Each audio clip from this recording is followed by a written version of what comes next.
Бүгінім bir қарадым көкке, bir қарадым түпке.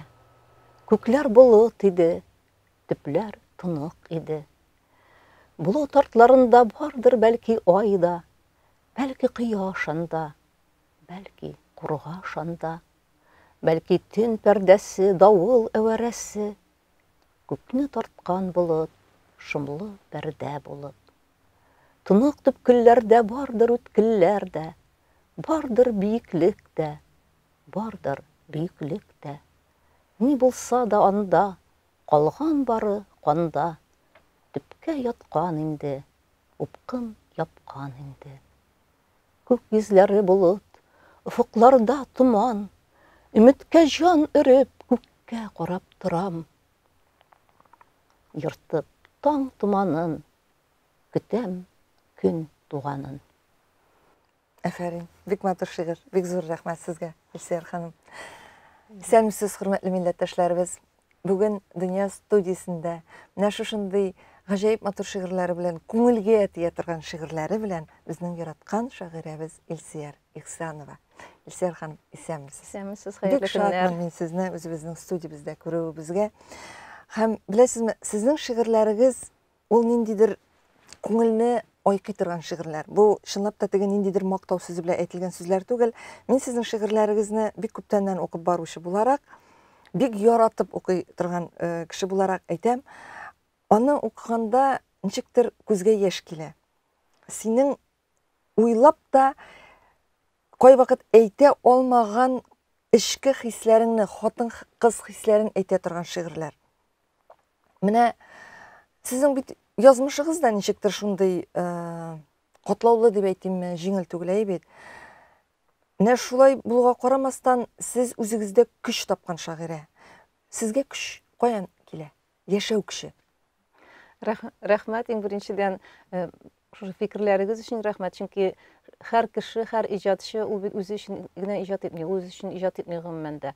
Ул минем хисләрем кемнәрнедер дулкынландыра ала икән, ул кемнәрдер аны үзенеке дип кабул итә икән, һәм ул кемнәргәдер яшәргә көч бирә, я авыр вакытта терәк була икән, ул минем өчен бик зур бәхет. Бу сүз фикерләрегез минем өчен бик кыйммәт.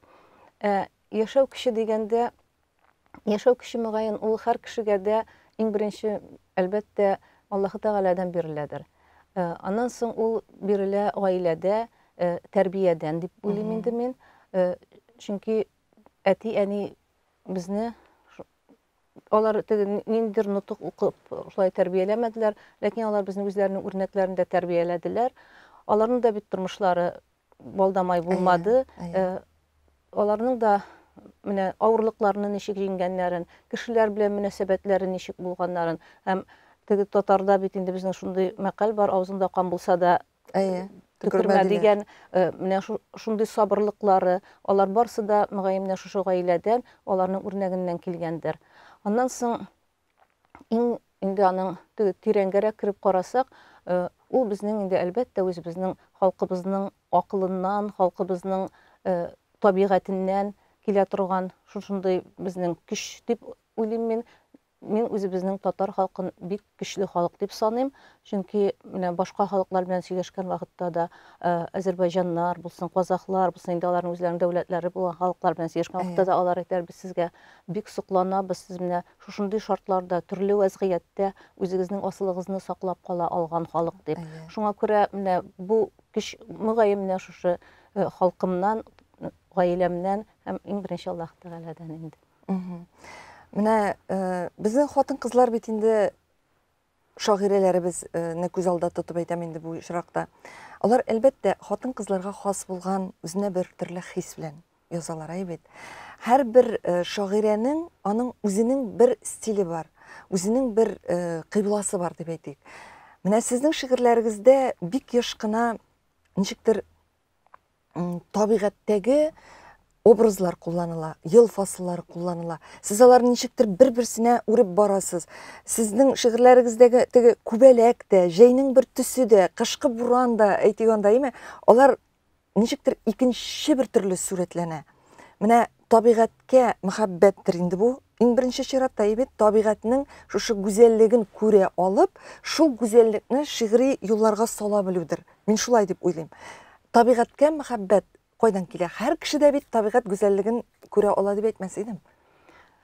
Менә ул табигать дигәндә, миңа инде табигатьне күрми калсам һәм шул табигатька сокланмасам, ул зур гынах булыр иде, чөнки мин шундый бәхетле кеше, миңа шундый бәхет насип булган, мин табигатьнең иң матур җирендә дип әйтәм, һәр кеше дә үзенең туган ягын иң матур дип әйтә инде ул. Ләкин чынлап та башка кешеләр дә, безнең туган якны кайтып күргән кешеләр дә әйтә, шундый җумах почмагы дип, шундый җирдә туып үстем. Ул безнең Лаеш районының Татар Сараланы авылы, Кама тыюлык, Идел Кама тыюлыгының Саралан бүлекчәсе дип аталган. Ул безнең инде тыюлык, урман тыюлыгында һәм урман эчендә, зур сулар янында. Бездә Идел елгасы урман аша безгә.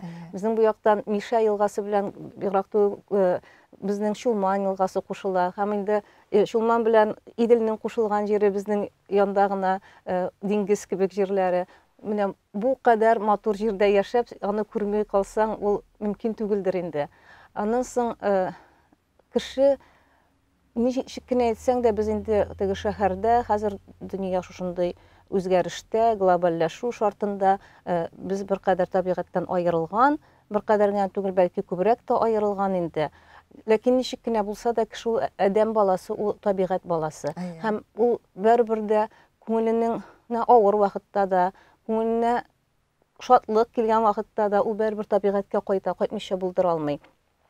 Менә шул мөгаен аннан соң минем менә шул табигатькә якын булуым, ул минем иң беренче инде дәваниемнән дип уйлыйм. Мине кадерләп, тәрбияләп үстергән әтиемнең әнисе Хәдия, бүләк дигән сүз ул үзендә чынлап та дөньяга бүләк булып килгән, бик тирән, бик киң күңелле, бик ничек әйтергә, менә ул миңа бер үзе миңа бик күп әкиятләр сөйләгән дәваним, үзе дә әкиятләрдән төшкән бер шәфкать иясе кебек тоеладыр. Менә шул дәваним ул чын мәгънәсендә табигать баласы иде. Ул безне кичкенәдән, без 3 бала, безне кичкенәдән урманнарга йөртте. Безнең менә мин ул турыда язып та чыктым.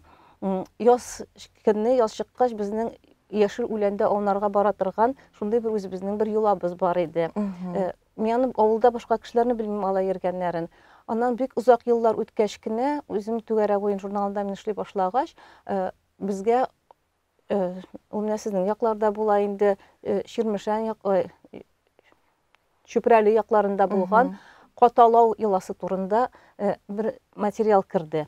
Ул Каталау еласы яз көнне шушы үләннәрдә аунап, агачларны кочаклап, аңардан энергия алу.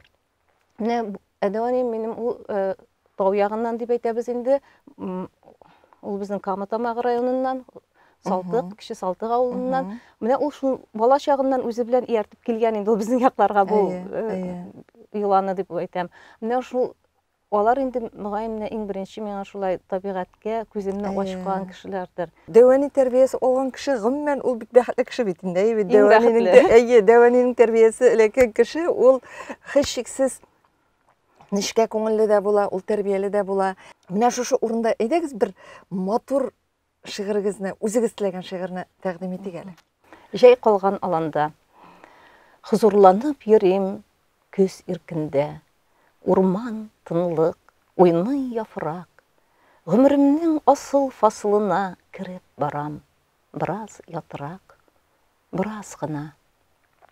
Ятырак бу халәт. Көн авышкан, уфык аллана. Сары капкан урман уртасында килеп чыктым яшел аланга. Яшел алан, усып киткән җәйнең бер бизәге калган күзләргә. Мөгъҗизамы, күз алдымда кинәт фасылларның төсе үзгәрә. Ап-ак ромашкалар әйтерсеңлә, сизми калган җәйнең үтүен. Зәңкәр күзле кыңгыраулар көтә күбәләкләр кунып китүен. Күбәләкләр кунмас, тылсым булмас. Дөрләп яна урман, күз инде. Әҗәй посып калган бу аланга. Мин таныдым анда үземне. Шәп искиткеч матур шигырь. Бик зур рәхмәт сезгә. Илсөяр ханым, менә үземнең ничек итеп сезнең иҗат белән танышып китүемне дә әйтеп үтим әле. Бу каядыр 90-нчы еллар тирәсендә, Мен бер вакыт, хәзер хәтерләмим инде, әллә газетада, әллә журналда сезнең шигырьләрегезне укыдым. Мин ул шигырьләрне укыгач, ничектер миңа шул кадәр бер уйлаганда авыр да булып куйды. Ул сезнең язмышыгызда булган бик зур сынаулы еллар иде.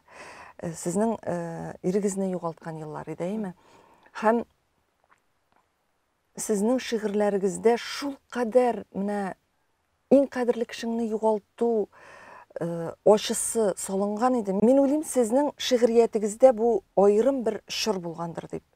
Бу чынлап та шулаймы? Сез бик озак кына менә шушындый югалту, сагыну хисләре белән булган шигырьләрне языгыз. Менә иремне югалтканнан соң шигырьләр инде әлбәттә ул бит инде шигырь нәрсә сулап яшисең, шул килеп чыга шигырьдә. Ул шигырьләр yazılgan şiirler kitapta түгел, әле башта газета журналларда чыкканнан соң миңа бик күп хатлар язучылар булды. Чөнки тормыш шундый югалтулардан тора. Минем кебек андый авыр хисләр кисергән кешеләр күп булып чыкты, кызганычка каршы, кызганыч инде. Ләкин менә алар менә сез генә мине аңлый аласыз, сез минем әйтергә теләгән бөтен хисләремне язгансыз, сез ничек кич таптыгыз, миңа нишләргә дигән менә шундый сорау хатлар миңа шактый күп килде ул вакытларда. Аннан соң миңа инде сез бигрәк тә ир-ат язучылар арасыннан, авызыннан бик артык үзеңнең хисләрең белән, үзеңнең югалтуларың белән мавыгасың дигән сүзләрне дә миңа ишетергә туры килде.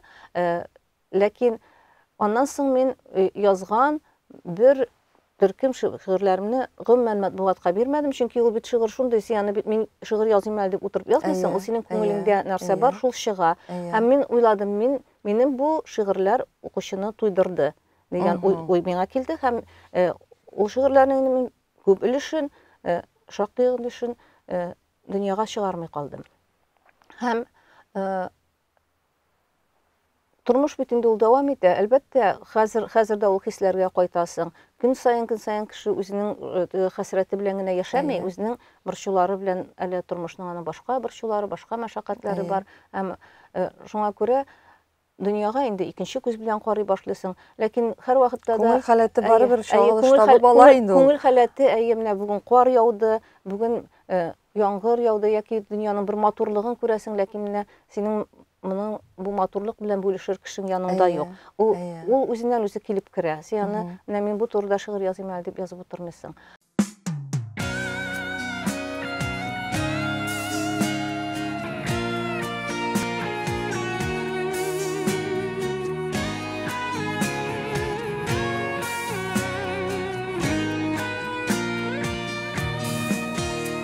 Bu yangırını sen jiberdin məlle, min özülüp buran kütkende, izlerini appak varlar bilen, min kömekşi idem Kürtlerge, seni mindən alıp gitken yolunu, o akkar bilen kaplap bu yarıga, min dilegen idim, ey yol bugün, Üte görünmeli pıyalar. Min tilegen idim, ey yol bugün, Üte görünmeli pıyalar. Senin izli görem senin yüzünü, Kızgı yolda senin şağılır. Bir düzülüp vuran kütken idim, Nikler öksep yalaykan, seni mindən alıp gitken yolunu, o akbar bilen kaplap bu yarıga.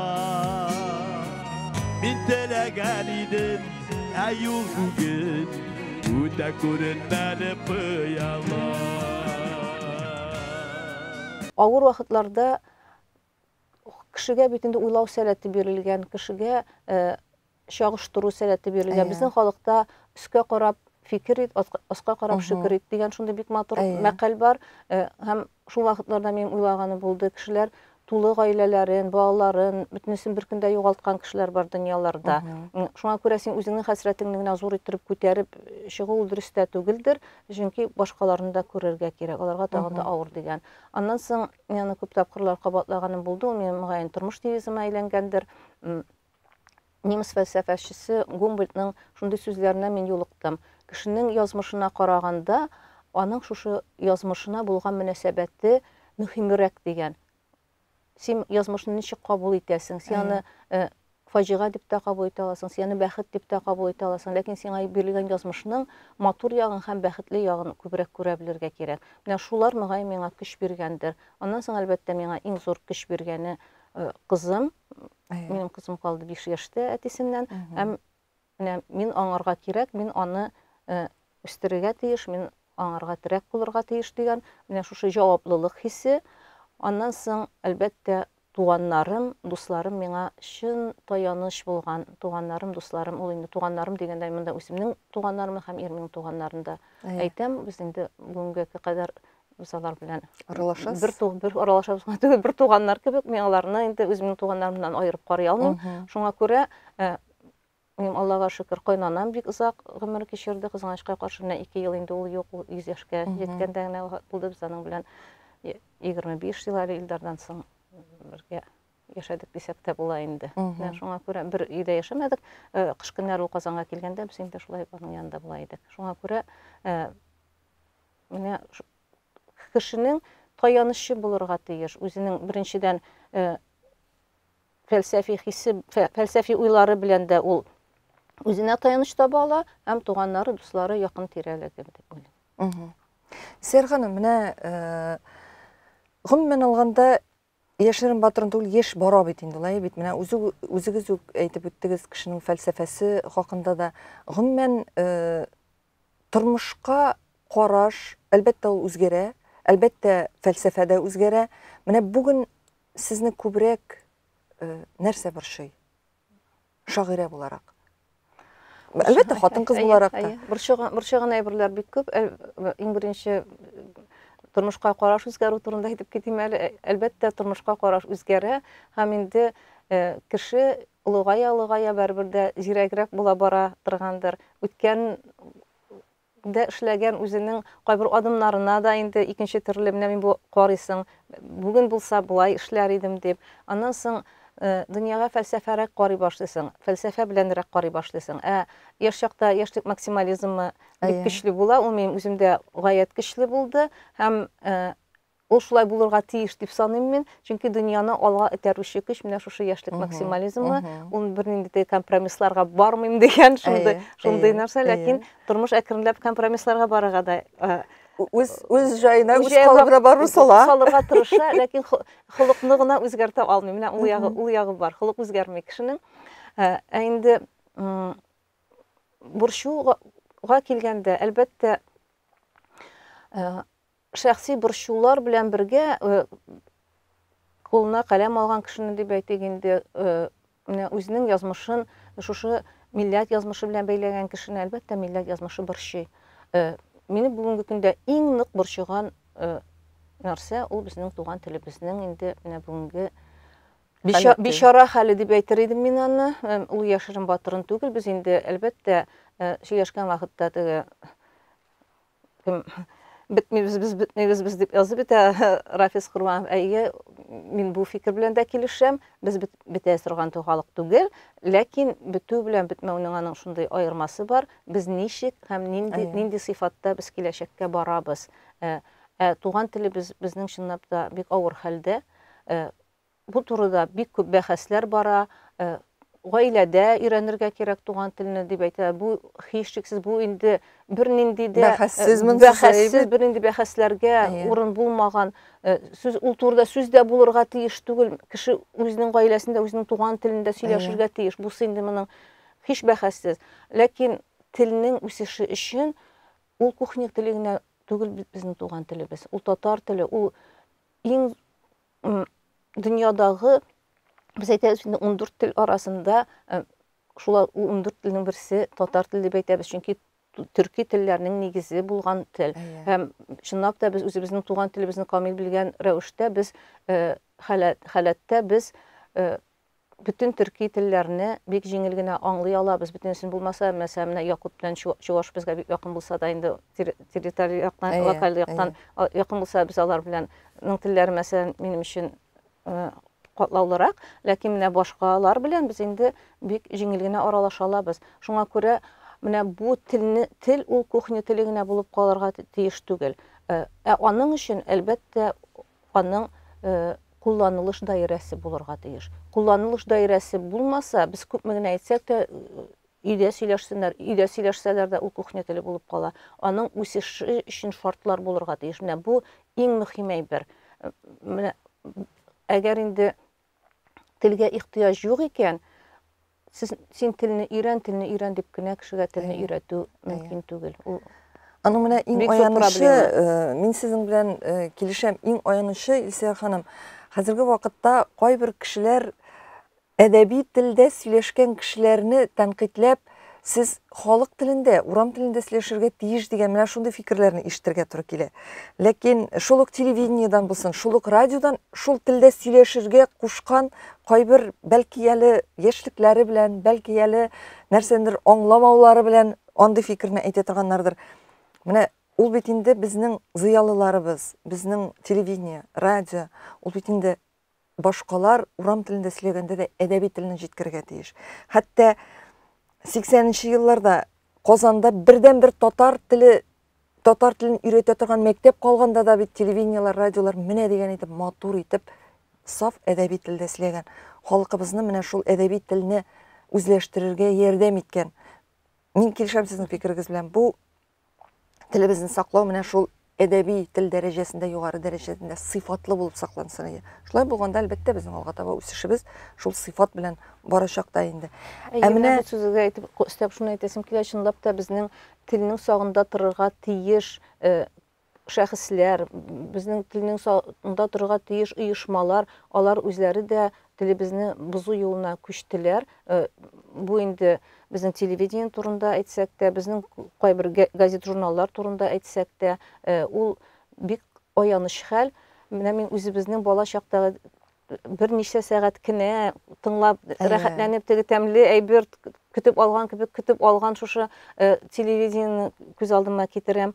Андагы Ирка Сакаеваларның телләре, аларның матурлыклары, ул шул кадәр менә минем күңелемә шул бала күңеленә шундый булып кергән, менә тел шундый булырга тиеш. Ул безнең актерларның телләре, театр артистларының телләре. Ул бит булар менә бөтенесе дә зур бер глобаль проблема. Алар бөтенесе менә шушының белән бәйле. Аның бөтенесе дә иң беренче мәгълүматлар безнең шу мәгариф системасына барып тоташа. Мәктәптә телне тиешле камил дәрәҗәдә өйрәнмәгән кешеләр аны яңадан камилләштерә алмыйлар.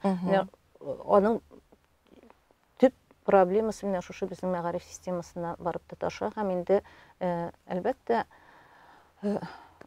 аның төрле юлларын инде безнең җитәкчелектә, дәүләт җитәкчеләре дә, оешмаларда, барсы да уйлыйлар төрле юлларын, ләкин нинди генә юл белән булса да, аны дәүләт теле дәрәҗәсендә ул булмый икән, әгәр дә аның куллану ихтыяҗы юк икән, аны үстерү мөмкин түгел миңа калса.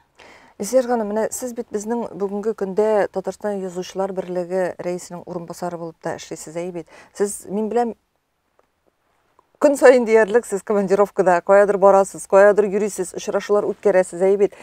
Менә шушы тел мәсьәләсенә кагылгач бирәм инде бу сорауны.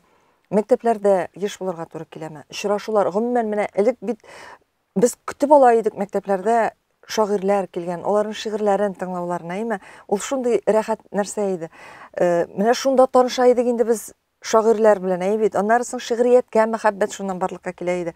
Бүгенге көндә ни дәрәҗәдә бик еш булырга туры киләме, сирәк булырга туры киләме? Чакыралармы, үзегез барып кирсәгез генә килдегезме дип каршы алалармы, ничегрәк хәлләр? Төрлечә мәктәпләрдә еш булырга туры килә. Мәсәлән, без бик сирәк булабыз мәктәпләрдә дип, бәлки теләгән кадәр еш булырга да мөмкинлегебез юк, чөнки башка чаралар бик күп. Әлбәттә, мин күбрәк мәктәпләрдә булырга теләр идем. Ләкин мәктәпләрдә без очрашуларда булып торабыз. менә мәктәпләр инде ул менә индикатор, менә ул күрсәткеч инде безнең туган телебезнең дәрәҗәсен бүгенге көндә нинди хәлдә икәнлеген. Менә күптән түгел генә без булдык Яршаллы шәһәрендә һәм анда язучылар бүленеп бик күп мәктәпләргә бардык һәм дәресләр дә үткәрдек, очрашулар да үткәрдек. Шул вакытта мин 10нчы класста дәрес үткәрдем. Башта без гомумән мәктәп белән очраштык, аннан мин бер дәрес үткәрдем 10нчы класста. Анда инде укытучылары әлбәттә балаларын яхшы яктан гына күрсәтергә телиләр, ләкин алар әйттеләр инде, нәрсәгә менә тел проблемасы бар инде шулай дип. Укучылардан инде залдан теге гомуми очрашу вакытында сорый, нинди телдә сөйләшәсез? Татар дип кычкыралар инде алар. Аннан соң дәрес вакытында кирдек тә инде мин күреп торам аларның телләренең ни дәрәҗәдә икәнлеген. Әйтәм, сез үзара нинди телдә сөйләшәсез? Оралашасыз дуслар белән. Татар диләр инде. Аннан әйтәм, рус телендә дәдер инде. Инде диләр инде. Аннан соң гаиләдә нинди телдә аралашасыз? Дәшмиләр. Шуннан бер кыз әйтә, менә сез әйтәм, гаиләдә нинди телдә аралашасыз? Ул әйтә, менә рус телендә. Әйтәм, әтиәнең татармы? Татар. Менә әйтәм, сез инде хәзер үзегез 10нчы класслар, сез хәзер инде зур кешеләр. Без бала чакта әти-әни тәрбияли. Һәм бер вакыт җитә, балалар да әти-әниләрен тәрбияли башлыйлар. Сез инде хәзер әти-әниегез сезгә биреп җиткермәгәнне, сез хәзер аларны тәрбияләргә тиешсез, алар белән кайтып, алар белән татарча сөйләшеп карагыз әле. Алар бик сөенерләр дип әйттем мин. Белмим, аның нәтиҗәсе ничек булгандыр инде. Ләкин менә әйтәсем килә, ул күп мәктәпләрдә, хәтта чиста татар авылларында да, менә мине иң нык борчыган мәсьәлә бу. Чиста татар авылларында да балалар үз ара рус телендә аралашалар хәзер. Әлбәттә, балага рус телен үзләштерү хәзер бик җиңел. Мин беләм гаиләләрне, менә үземнең туганнар арасында татар балалар бакчасына бирәләр. Балалар белән өйдә татарча гына сөйләшеп карыйлар. Ләкин шушы балалар көннәрнең берендә көннең бер вакытны тоталар да рус телендә аралаша башлыйлар. Рус телендә сөйләшә башлыйлар. Чөнки аларның даирәсе рус телендә сөйләшә. Чөнки алар телевизор ачалар, анда рус телендә күбрәк сөйләшәләр. Аннан соң интернетны карыйлар, анда рус телендә. Менә ул балаларга аннан соң бик матур мультфильмнар карыйлар рус телендә. Ул шул кадәр тиз юга, аны шул кадәр тиз генә эләктереп алалар. Әлбәттә, мине рус телен белергә кирәк. Рус телен белү бик яхшы.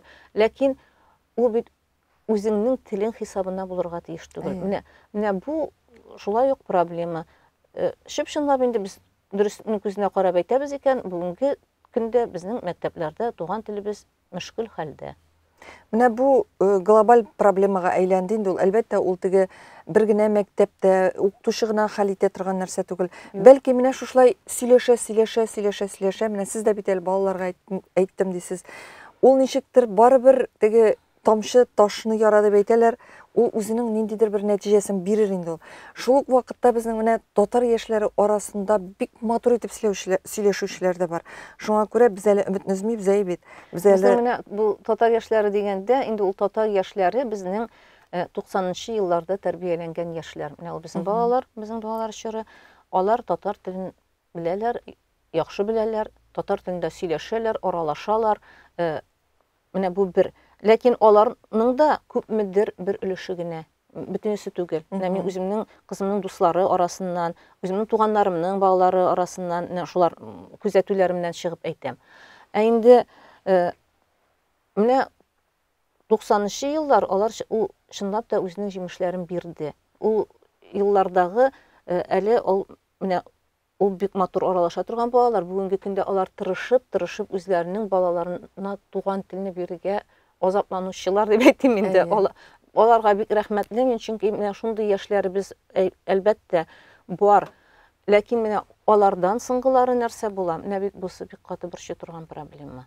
Менә әгәр дә һаман да шул язучылар белән очрашулар булып торса, әгәр дә инде без татар теле үссен дисәк, балаларга күбрәк татарча мультфильмнар күрсәтсәк, менә күп бит безнең Шаян ТВда күпме мультфильмнарын татарчага тәрҗемә итәләр. Татар мультфильм күпме татар телендә мультфильмнар чыгара, дәрес мультфильмнар ясый, әйме? Менә шуларны әгәр дә инде балаларга күбрәк тәкъдим итсәк, һичшиксез, аның бит эше бара. Аның эше бара, ләкин менә мин бу турыда мин бик күп уйланам. Һәм мин аптырыйм, безнең татар халкының билим дәрәҗәсе түбән дип әйтсәм, алар үпкәләмәсеннәр инде. Чөнки әгәр дә безнең халык үзенең нинди халык икәнлеген белсә, аның горурлык хисе булыр иде.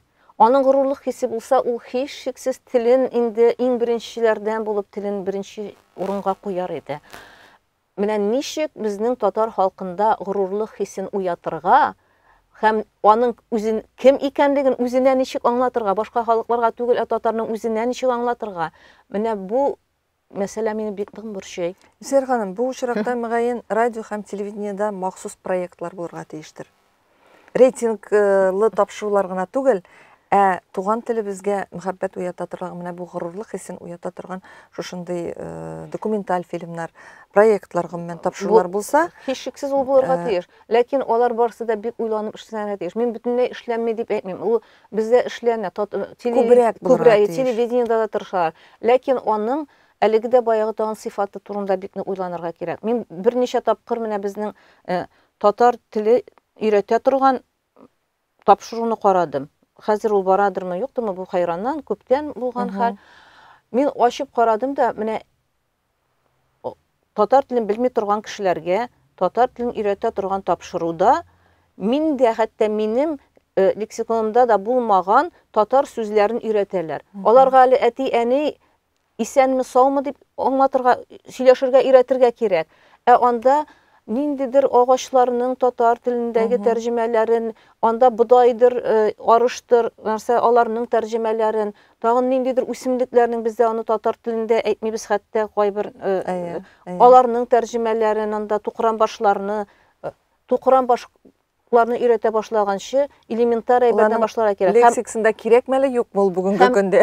Һәм бу кулланылышына ул үзенең теленә бу сүзләрне ала алмый икән, ул аны 2-3 тапкыр карый да, ул аны карамый башка. Һәм ул аңардан өйрәнмәй. Менә шуңа күрә монда бик дөрес иттереп, аңар бик аңлы рәвештә уйланып, методикасын бик дөрес уйлап китереп бирергә кирәк менә теленә, мөгаен. Менә шул вакытта бит без инде бик тирәнтен кирип киттек әйме бу темага.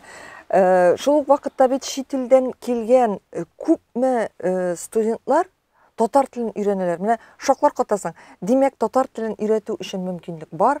Аның методикасы да бар. Әгәр дә чит илләрдән килгән студентлар да өйрәнә икән, әлбәттә, аның өчен ихтыяҗ булырга тиеш. Әлбәттә, аларның кызыксынуы көчле булырга тиеш.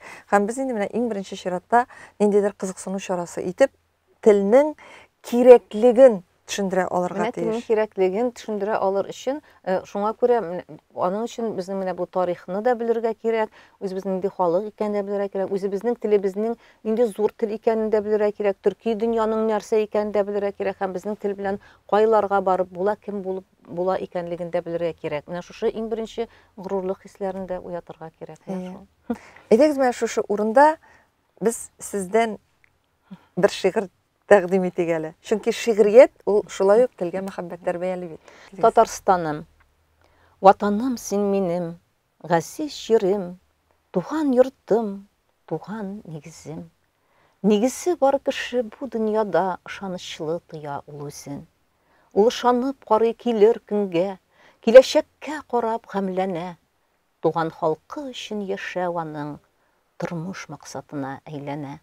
Туган илем диеп янар өчен үз нигезең кирәк, үз җирең.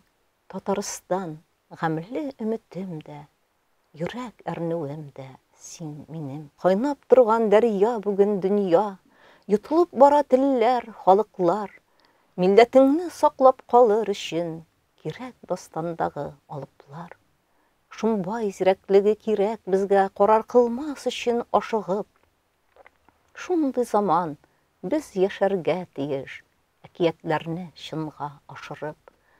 Безнең яшәү коды дастаннарда, аңлау кирәк төпкә төшенеп, халык акылына таянмыйча, алга бара алмый кешелек. Син ватаным минем, Татарстан, туган илем, җирдә бер генәм. Төнге күккә йолдыз сибелгәндәй, дөнья буйлап татар сибелгән. Бара алсаң иде киләчәккә, берләштереп туган халкыңны, саклап 100 елдан да, 1000 елдан да татар иле дигән атыңны. Шәп шигырь, бик зур рәхмәт сезгә. Шундый матур шигырьләр генә түгел, менә сезнең шигырьләрегезгә бик матур итеп көйләр дә язалар бит. Сезнең бик күп матур җырларыгыз, алар популяр. Күп төрле композиторлар сезнең шигырьләрегезгә көйләр яза. Төрле җырчылар аларны башкара. Әйбет. Менә сездән үзләре сорап киләләрме, әллә инде шул сезнең җыентыкларыгыздан эзләп табып алалармы? Композиторлар белән элемтәгез ничегрәк? Әйе, рәхмәт соравыгызга төрлечә. Менә әле генә укып киткән шигырь, ул инде һич кенә дә җыр тексты дип язылган шигырь түгел, ләкин менә ул да үзенең көен тапты. Аңарга Айдар Фәзрахманов көй язып, аны безнең бүгенге көндә фольклор ансамблебез бик матур гына башкара. Менә шулай кызык, күбесенчә мин бер кайчанда ниндидер заказ белән алай шигырь язмыйм дип әйтергә мөмкин. Берничә тапкыр булды, аларны аерым әйтеп китәм хәзер. Менә күбесенчә композиторлар үзләре шигырь китапларыннан табып, газета журналлардан табып, кайсы вакытта үземнән дә сорап алып, шигырьләрегезне җибәрегез әле, карап алыйк әле дип шулай көйләр язалар. Иң беренче менә халык арасында танылган җыр дип әйтегәндә, ул минем иң беренче җыр булды. Ул Марсель Иванов «Китмә миннән» дигән шигырьгә үзе табып алып, ул менә шуңарга көй язды. Һәм җырның бит аның менә бәхете дип әйтегәндә үзенең башкаручысын табуда. Җыр шул вакытта гына чын җыр була, ул аның көйе дә, сүзләре дә, башкаручысы да менә шушы туры килгән вакытта. Менә бу шундый бәхетле очрак булды. Ул иң беренче җыр бик бәхетле очрак булды. Аны Зөфәр Билалов матур итеп башкарды һәм ул халык арасына керде ул җыр. Akar yava, appak sarış yava, yüreğime kunut var yana. Nikimiz ayrım, bir yarımızını izler. Dilinlik biliriz, yaktı dünyaya.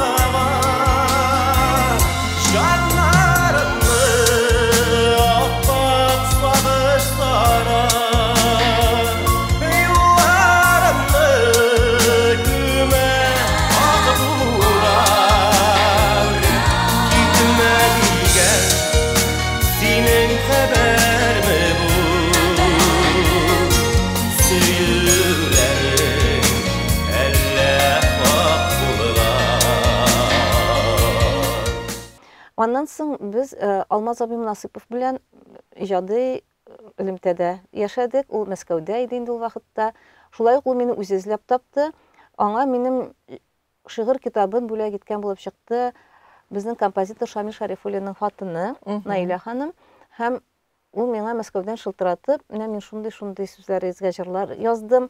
Тыңлап карагыз әле, сезгә ошармы дип шылтыратты. Аннан ул Казанга килде. Менә мин бу турыда аерым әйтеп китәсем килә бүгенге композиторларга да. Алмаз абый менә шундый кеше иде, ул өчен бик интеллигент, зыялы, затлы һәм ул иң беренче шигырьне алгачта менә бу шигырьгә ул миңа көй булып килде. Шушындый көй аның эчке хасиятен бирә аламы дип шылтыратып телефон аша генә уйнап күрсәтәдер инде. Һәм инде без аның белән сөйләшәбез. Аннан соң ул Казанга килә, аннан әле сорый, бу җырны кемгә бирергә мөмкин, бу җырны кем башкара алыр икән. Аннан соң инде без җырчысын тапканнан соң нәкъ шушында без очраша идек аның белән конгресс бинасында, әйе. Һәм без аның белән инде җырчы, ул мин утырып тыңлыйбыз җырны, өйрәнәбез. Һәм өйрәнгән вакытта Алмаз абыйның шундый тагын сорый торган гадәте бар иде. Менә бу сүзгә басым дөрес куелганмы? Бу сүзгә төшергә тиешме басым? Мәгънәсен бу бирәме дигәнне. Менә шулай эшләгән вакытта ул чынлап та инде чын иҗади дуслык һәм Шын профессионаллар шулай эшләргә тиеш инде. Менә шундый очраклар да күп булды. Мин үземнең җырларым, үземнең сүзләремә язган җырны дип әйтәм инде, ишетәм, каядыр бер тапкыр ишеттем мин бөтен дөнья татар сабан туенда, шыгырдан да мин шаккаттым, әйтәм, карай бу ниндидер таныш сүзләр бит дип. Һәм аның дискын мин сатып алдым, карадым, анда минем 3 сүземә җыр язылган иде. Композиторына шылтыраттым, ул миңа әйтә, мин сезне эзләп караган, мин сезне тапмадым диде. Мин әйтәм, мине Казанда тапмаска мөмкин түгел. Мине эзләргә я газет журнал тирәсеннән Сезне эзләргә кирәк түгел. Газет журнал тирәсеннән эзләрләрдеме, я язучылар берлегенә. Бүтәнчә һәрберсе дә минем адресымны беләләр. Шуңа күрә менә һәм ул җырлар мин аларны җыр итеп чыгармас идем гомумән дә. Аннан мин бәлки шундый кешедер инде, ничектер миңа гафу итсеннәр инде артистларыбыз. Мин попсаны бик аңлап та бетермим, яратып та бетермим дип әйтәм инде, ләкин ул профессионал булмаган очракта. Шуңа күрә, менә мәсәлән, безнең инде Айдар Фәйзрахманов белән иҗади дуслыгыбыз бар. Без аның белән ул шулай ук миңа башта бу җырны ала, шигырьне ала, җыр яза, тыңлата. Без аның белән инде мин беләм, ул нинди җыр, миңа ошыймы, ошамыймы, килеп чыктымы, килеп чыкмадымы, без бер-беребезне аңладык. Менә шулай итеп аңлашып эшләгән вакытта ул җыр туа. Менә мин әйттем, бер кайчан мин теге заказга җыр язмыйм, ләкин Айдар абый миңа 1-2 көй җибәрде. Менә моңарга бик кирәк бит сүзләр, әйдә әле эшләп кара әле буламы дип. Менә шулай туган җырлар да бар Айдар Фәйзрахманов белән. Ансы да бер кызык тәҗрибә менә шундай. Илсәр ханым, менә сезгә әйтмишәң генә сезнең шигырьләргә җырлар язган кешеләргә сез юк, сез бу җырны чыгарырга тиеш түгел, менә җырларга тиеш түгелләр дип каршы киләсезме, әллә Алар чыккан бит инде, аны хәзер мин каршы киләм, ул диск булып чыккан. Ул кеше мине эзләп тә тормаган, ул миңа кирәксенмәгән дә. Аннан соң җырның арасында шундый кызык хәлләр бар. Синең җырыңны җырлыйлар. Хәзер бит безнең инде цифр заманысы, бөтен нәрсә килеп җитә шул минутта дисәң. Шул минутта килеп җитмәде әле ул миңа. Һәм миңа төшереп җибәрәләр. Мәсәлән, Гүзәлия сүзләре, Гүзәлия көе, җырлый Нургалиев. Һәм мин карап утырам, бу минем сүзләр. Бу очракта нишлисез? Мин шылтыраттым, җыр чыга. Ул әйтә, миңа аны шулай бирделәр, мин аны шулай дип уйладым инде. Нәрсәгә? Мен әйтәм, менә хәзер белдегез бит инде, ул минем җыр. Мин аны хәзер җырламыйм инде. Аныңарга исе дә китмәде, ул миннән гафу да үтенмәде. Менә андый очраклар шактый, ул бер минем белән генә түгел, ул безнең гомумән бик күп язучылар, шагыйрьләр арасында мондый проблема бар. Ул безнең җырчыларның ничектер, ничек әйтим, ул кешенең барыбер дә үзенең тәрбиясен күрсәтә торган мисал дип уйлыйм мин аны. Шуңа күрә, мин бәлки шуңа күрә дә менә бүгенге эстрададан ераграк торырга тырышам. Ләкин инде кемнәр беләндер минем иҗади дуслыгым бар. Һәм бер кемгә дә менә минем сүзләремә җыр языгыз, менә моны җырлагыз дип алай әйтеп йөрмим. Әлбәттә, судлашып та йөргәнем юк, ләкин менә чынлыкта безнең ул авторлык хукуклары буенча анда казына башласаң, анда бик күп авторлык хукуклары бозыла. Бу инде аерым бер сөйләшү. Бу инде аерым. Бу еллар дәвамында сузылган зур проблемаларның берсе. Аны һаман да тәртипкә китерә алмыйлар, күпме генә тырышсалар да бит. Алар булгач, Илсәр ханым, менә сезнең бик матур менә шул шанасы килә кешеләргә дигән шигырыгызга бит кузгатыйм әле шул сорауны да. Фирдус Тямаев язды, җырлады. Сез монысын ничек кабул иттегез? Бик начар кабул иттем. Чөнки Фирдус Тямаев миңа бер тапкырда чыгып, мин сезнең шул җырыгызны җырлыйм дигән нәрсә булмады. Мин аны яздым дигәнне булмады. Мин Фирдус Тямаев белән гомумәндә очрашып сөйләшкәнем юк. Мин шушы бер Казан эчендә яшәп, минем андый очрашуга бәлки андый ихтияҗым да юк. Ләкин мин бит аңа киен алмадым, мин аңарга җырларга сорамадым. Ул кешедә элементар рөхсәт сорау дигән нәрсә. Кешенең иҗатына элементар хөрмәт булырга тиеш. Менә безнең кызганычка каршы менә мондый проблемаларыбыз бик күп. Шулай да шигырь юллары бик матур, кешеләргә ышаныч булырга тиеш. Шуңа күрә тапшыруыбызны әйдәгез менә сезнең шушы шигырегез белән тәмамлыйк әле. Яхшы. Кешеләргә ышанасы килә. Бушанасы килә күңелнең. Ышанычы маклар дустым булчы. Йолдызы бул күңел күгемнең. Кешеләргә сыйынасы килә. Суынасы килми хисләрнең. Күңел күгем әгәр буш калса, йолдызларым сүнсә, нишләрмен? Кешеләргә таянасы килә. Тайгакланган чакта юлларың. Йолдызым бул, кара төннәремдә өметләрем булсын нурларың. Кешеләргә ачыласы килә. Ачынмаммы икән соңыннан? Йөрәгеңне ачар кешенең дә. Күңелләре кайчак кар урман. Шулай шул. Шулай да без бүген күпмедер күләмдә күңелне дә бушаттык, әйме Илсәр ханым. Әйтәсе фикеребезне дә әйттек. Мин бик рәхмәтле бүген менә шушлай рәхәтләнеп кара-каршы утырып сезнең белән сөйләшә алуга, сезнең фикерләрегезне ишетүгә, рәхмәт тапшыруга килгәнегез өчен. Иҗади уңышлар телибез сезгә.